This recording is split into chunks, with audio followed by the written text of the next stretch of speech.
I'm Vijay Yaldandi. I'm a clinician. My specialty has been infectious diseases, particularly transplant infectious diseases, but also epidemiology and public health. I want to talk to you about what it means to be a healthcare professional.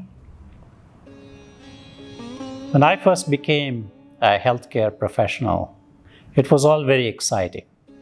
The science was exciting.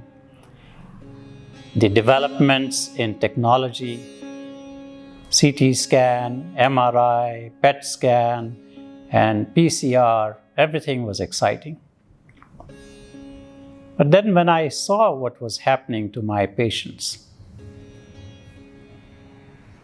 it did not really seem that all of the technology that I was excited about really made things any better for my patient.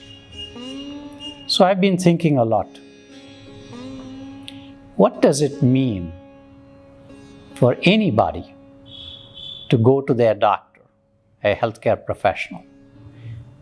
Does anybody really want to go to a doctor?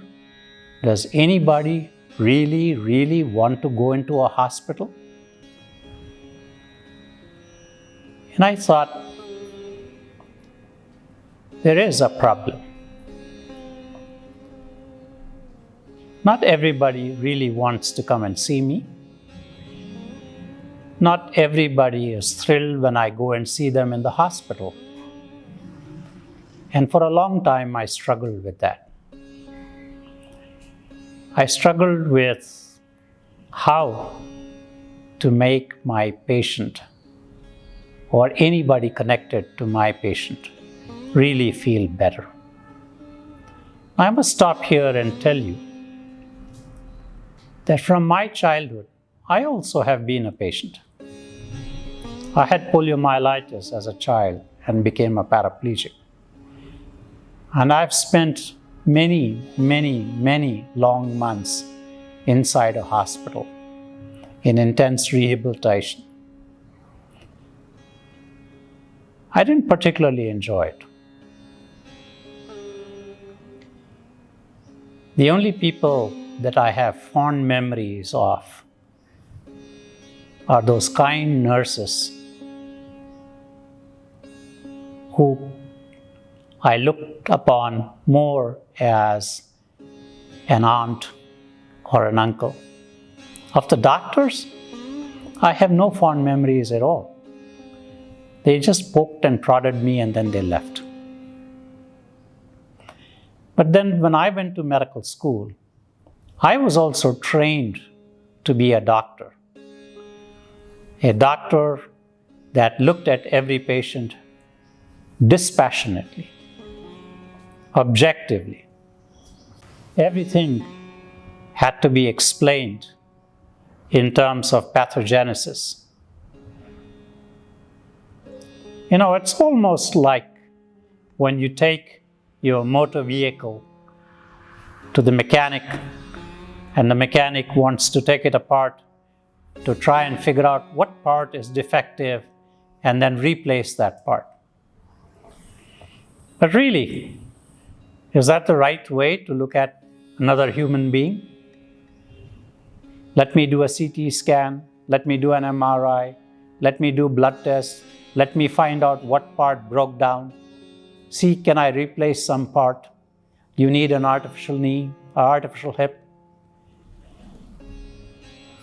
It completely depersonalizes the human being that I'm dealing with. A deeply disturbing way of looking at health. Some of you who have just joined the profession, maybe you are now medical students or nursing students or students in some other allied health discipline. I would like for you to pause and think about health. What paradigm of health would you like to think about?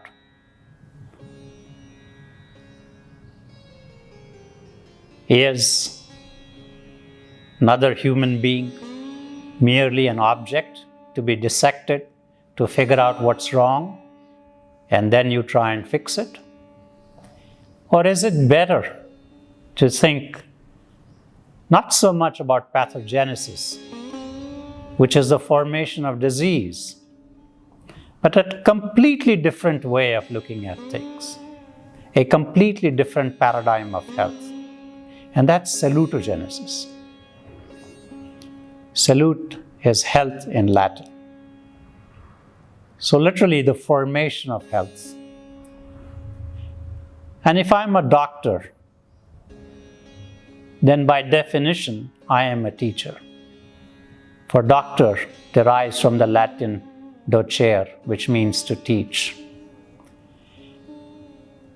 So I have to think about the formation of health. I have to teach health. And salutogenesis fundamentally requires a sense of coherence.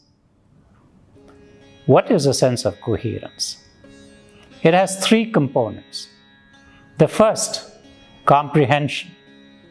We understand what the current situation is, whether it's health or anything related to health.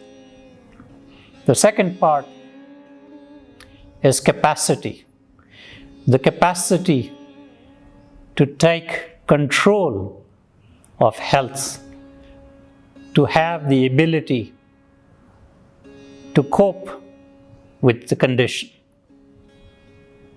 And thirdly, most importantly, if we have done comprehension and capacity right, then we develop capability. And capability is the ability to have a purposeful life with autonomy and dignity. Now, this is true not just for an individual, but for an individual as a constituent member of a family, for a family as a constituent member of a community, and for the community as a constituent member of society at large, humanity at large. So if we think about salutogenesis, the formation of health, this sense of coherence will allow us to build comprehension, capacity, capability, a purposeful life with autonomy and dignity. Thank you.